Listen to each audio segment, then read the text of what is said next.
इस वीडियो में मैं आपके साथ शेयर करने जा रहा हूं बहुत ही बेसिक स्टेप्स जिसके जरिए आप एक इंप्रेसिव किस्म का क्रैप साइकिल ड्रा कर सकते हैं। सबसे पहले आपने अपनी आंसर शीट पर जो जगह मुतयन करनी है जहां जिसके अंदर आपने क्रैप साइकिल ड्रा करना है। जैसे यहां पर ये जो आपको बॉक्स नजर आ रहा है, ये बॉक्स है मेरा, इसके अंदर मैंने क्रैप साइकिल ड्रा करना है। इस बॉक्स के बिल्कुल सेंटर में एक छोटा सा बॉक्स आपने बनाना है और इसके अंदर आपने लिख देना कि ये क्रैप साइकिल है। इस क्रैब साइकिल का जो बॉक्स है, इसके सेंटर से फिर आप प्रकार का इस्तेमाल करते हुए आपने क्या करना है, एक सर्कल ड्रा करना है। वो सर्कल जो है आपके लिए क्या होगा, एक बेसिक फ्रेमवर्क होगा इस क्रैब साइकिल के लिए। ये सर्कल ड्रा करते हुए आपने प्रकार को इतना ही ओपन करना है कि मैंने इस सर्कल के एक साइड से कम इतनी जगह छोड़नी है, क्योंकि यहां पर मैंने बहुत से जो साइड प्रोडक्ट्स होंगे लिखने हैं, जो क्रैप साइकिल में इंटर हो रहे होंगे या क्रैप साइकिल के नतीजे में बन रहे होंगे। इसके अलावा इतनी ही जगह आप दूसरी साइड से भी छोड़ेंगे और थोड़ी सी जगह टॉप से छोड़ेंगे, क्योंकि यहां से क्रैप साइकिल का इनपुट ऐड करना है और यहां से क्रैप साइकिल का जो फाइनल एक एटीपी बनना है वो हमने प्लेस करना है। तो पहला ये स्टेप आपने इसको फॉलो करना है। उसके बाद आपने इसके अंदर थोड़ी सी प्रकार को क्लोज करके एक और छोटा सा सर्कल इसी के अंदर ही आपने ड्रा करना है। ये थोड़ी सी एक इंप्रेसिव प्रेजेंटेशन बन जाएगी आपकी। ये हमारा बेसिक फ्रेमवर्क बन गया जिसके अंदर हमने क्रैप साइकिल को क्या करना है, ड्रा करना है। अब जो नेक्स्ट आपने इसको लाइनों में डिवाइड कर देना है, क्योंकि इस क्रैब साइकिल के अंदर बहुत से इंटरमीडिएट फैटी एसिड के कंपाउंड होंगे जिनके एंड पर एट आएगा, जैसे oxaloacetate, citrate, isocitrate, alpha keto glutarate, succinyl coenzyme, succinate, fumarate, malate. तो ये सारे के सारे जो क्रैब साइकिल के अंदर इस्तेमाल आने वाले फैटी एसिड है, हमने यहां पर प्लेस करने हैं। अब इनको मैंने सिमेट्रिकल प्लेस करना और इसी सर्कल के अंदर ही प्लेस करना है।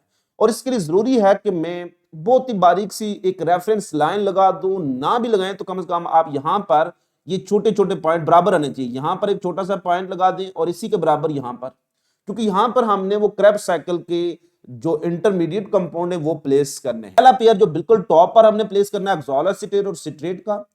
उसके बाद उसके नीचे जो है मैलेट और आइसोसिट्रेट का, उसके नीचे फ्यूमारेट और अल्फा कीटो ग्लूटारेट का, और उसके नीचे सक्सिनेट और सक्सिनाइल कोएंजाइम ए का। अब इस बॉक्स के अंदर आपने ध्यान रखना कि इतनी जगह मैंने छोड़ी हुई है। ये जगह क्यों छोड़ी हुई है, यहां पर एक्चुअली मैंने नंबर ऑफ कार्बन प्लेस करने हैं।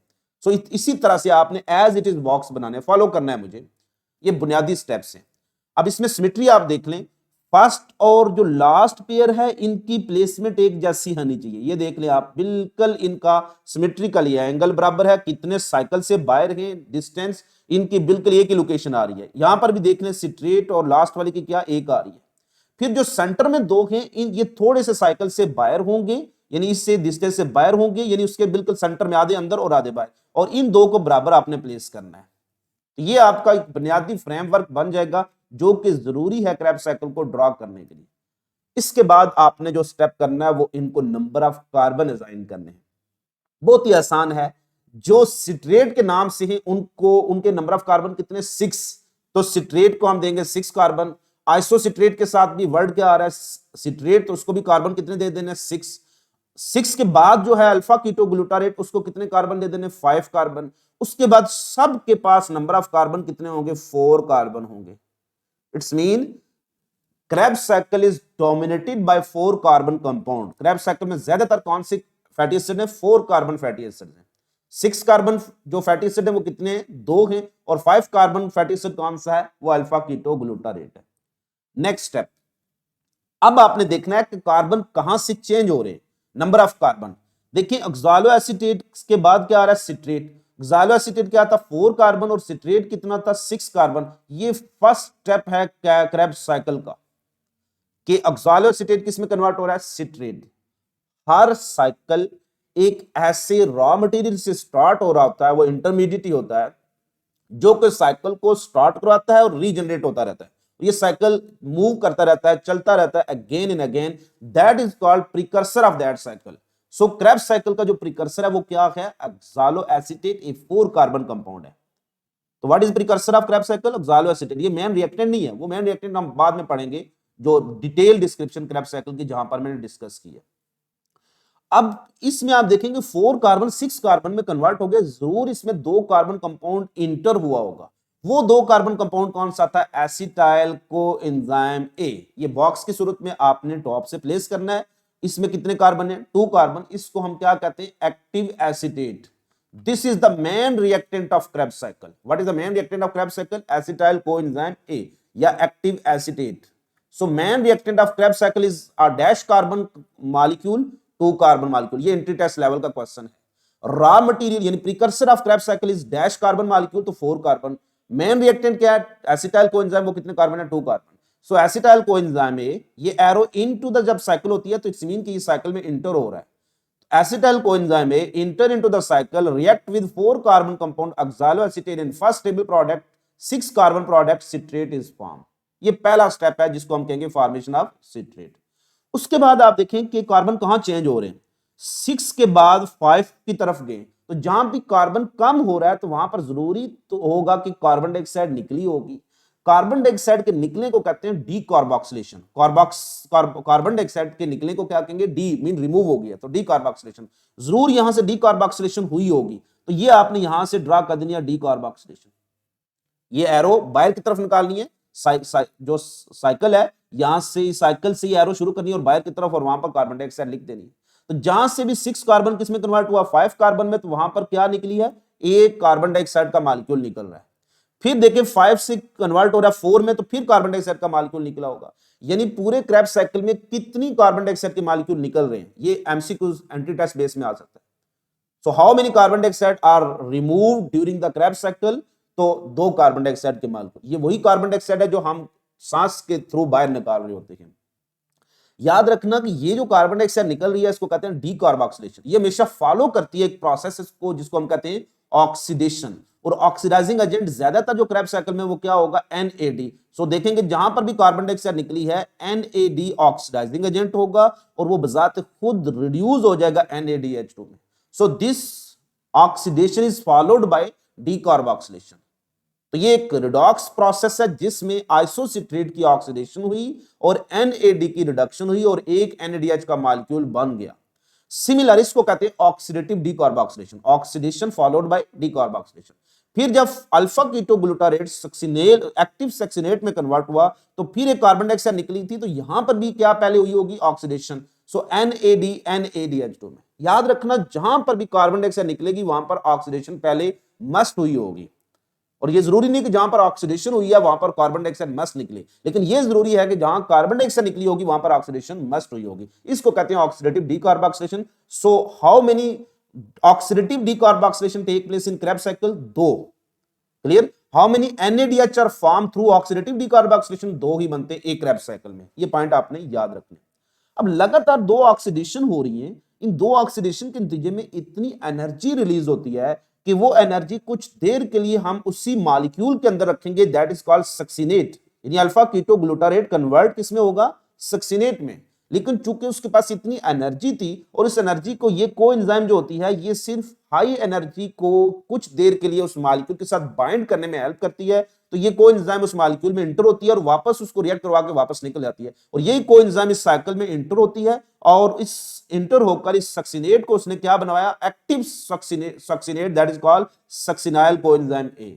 तो पहले सक्सिनाइल कोएंजाइम ए बनता है। तो because of these two successive oxidative decarboxylation, a much of energy is produced. That energy is temporarily stored within the active acetate, active succinate, and this is called succinyl coenzyme A. यहां पर coenzyme क्या करेगी? इस reaction में assist करेगी। Coenzyme हमेशा क्या करती हैं? असिस्ट करती हैं। इस एनर्जी को हमने निकाल लेना है और इस एनर्जी से हमने क्या बनाना है? ATP बनाना है। लेकिन यहां पर जो इनिशियल प्रोसेस था वो इस तरह से अडॉप्ट था कि पहले इसकी एनर्जी निकालकर हम किस में कन्वर्ट करते हैं? GDB प्लस इनऑर्गेनिक फास्फेट के दरमियान बॉन्ड बनाते हैं। जैसे एडिनोसिन डाइफॉस्फेट होता है ना, ऐसे ही गुआनोसिन डाइफॉस्फेट है। ये भी एक न्यूक्लियोटाइड ही है, RNA न्यूक्लियोटाइड है और ये भी एनर्जी कुछ देर के लिए स्टोर कर सकता है। तो GDB प्लस इनऑर्गेनिक फास्फेट के दरमियान एक जो high energy phosphate phosphate bond बनेगी, तो इस एनर्जी कहां से ली गई? इस एक्टिव सक्सिनेट से।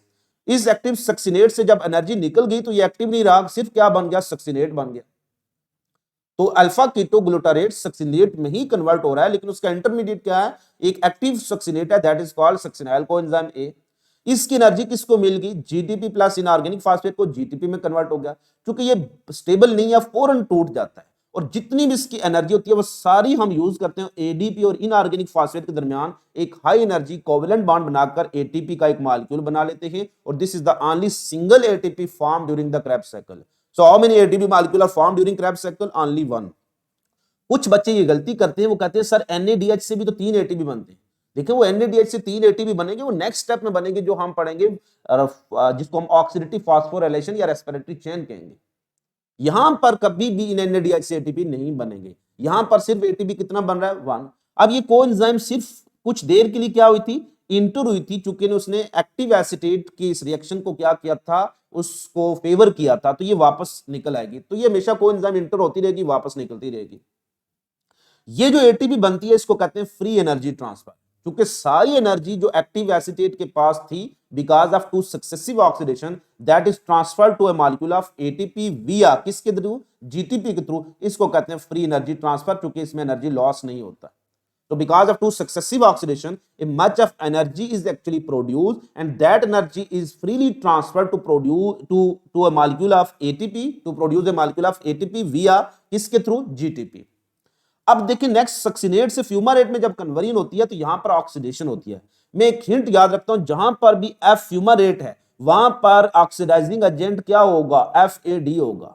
तो सक्सिनेट से फ्यूमारेट में कन्वर्जन भी क्या है, ऑक्सीडेशन है। यहां पर सक्सिनेट डीहाइड्रोजनेज एंजाइम है जो कि सक्सिनेट से 2 हाइड्रोजन निकालेगी और एक अनसैचुरेटेड फैटी एसिड बनेगा जिसको क्या कहेंगे, फ्यूमारेट। वो 2 हाइड्रोजन FAD लेकर उसकी रिडक्शन हो जाएगी किसमें, FADH2 में।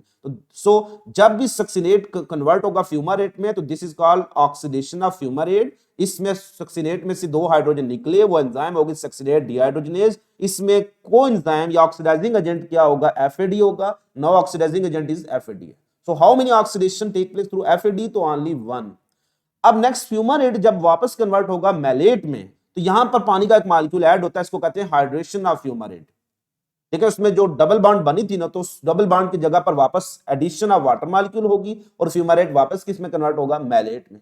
और फाइनली मैलेट की फिर ऑक्सीडेशन होगी और वो जो रॉ मटेरियल है ऑक्सैलो एसीटेट वो रीजनरेट हो जाएगा और एक न्यू एसिटाइल कोएंजाइम ए जो ग्लूकोज का दूसरा एसिटाइल कोएंजाइम है उसके साथ रिएक्ट करेगा और साइकिल दोबारा से शुरू हो जाएगा। सो देखिए ऑक्सैलो एसीटेट से रिएक्शन स्टार्ट हुआ और यहां पर ही खत्म हुआ। So Krebs cycle start by reaction of acetyl coenzyme with oxaloacetate and end by reformation of oxaloacetate। तो oxaloacetate रीजनरेट हो जाएगा और दोबारा से साइकिल एक नया शुरू हो जाएगा।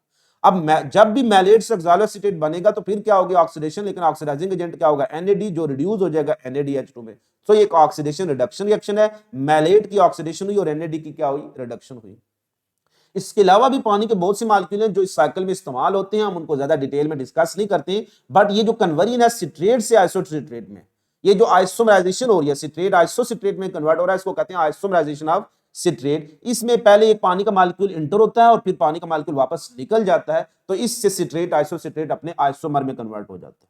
तो ये वो सिंपल स्टेप्स थे जिनको फॉलो करते हुए आप क्रेब्स साइकिल ड्रॉ कर सकते हैं और बहुत ही आसान है। अब इस क्रेब्स साइकिल में कौन से MCQs आ सकते हैं, how many acetyl coenzyme are used within one Krebs cycle, only 1। how many carbon dioxide are released during one Krebs cycle, 2। how many NADH2 are formed during Krebs cycle, कौन कितने NADH2 बने, 1 2 और 3। how many NADH along with decarboxylation are formed, तो वो कितने हैं, 2। how many ATP molecule are formed, only 1। उसके बाद how many FADH2 are formed, only 1। एक ग्लूकोज से एसिटाइल कोएंजाइम कितने बनते हैं, एक ग्लूकोज से 2 पायरुवेट बनते हैं और 2 पायरुवेट से 2 एसिटाइल कोएंजाइम बनते हैं, लिहाजा एक ग्लूकोज 2 क्रेब्स साइकिल चलाएगा। तो जब भी क्वेश्चन आ जाएगा कि 1 glucose through Krebs cycle produce, तो फिर मल्टीप्लाई बाय 2 हर चीज डबल हो जाएगी।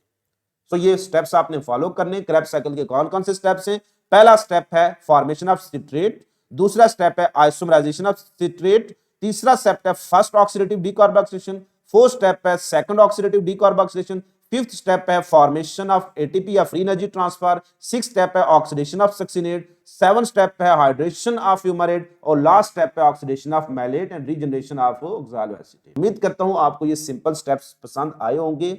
ये वीडियो आपने उन बच्चों तक जरूर पहुंचानी है जिनके पास किसी बहुत बड़ी एकेडमी में बैठने की गुंजाइश नहीं होती है। हमारे मुल्क में हालात कुछ ऐसे इकोनॉमिक क्राइसिस हैं, तो बहुत से बच्चे ऐसे होते हैं, टैलेंटेड बच्चे हैं, जिनके पास थोड़ी सी भी गाइडलाइन अगर हो ना, तो वो कसम से बहुत ज्यादा अपने खानदान की किस्मत बदल सकते हैं। तो ये आप पर भी फर्ज है कि उन बच्चों तक ये चीजें जरूर पहुंचाएं, और मेरा भी यही फर्ज है कि मैं उन बच्चों के लिए वीडियो बना रहा हूं जिनके पास अच्छे इंस्ट्रक्टर अवेलेबल नहीं है, और मेरी थोड़ी सी रहनुमाई से वो अपना खानदान बदल सकते हैं, और खानदान के बाद वो माशरा बदल सकते हैं, और अल्टीमेट पाकिस्तान बदल सकते हैं। मेरा मिशन यही है कि तालीम हर घर तक। अपना बहुत ज्यादा ख्याल रखिएगा, खुश रहिएगा, खुश रखिएगा, दुआ में याद रखिएगा। फिर मिलेंगे चलते चलते।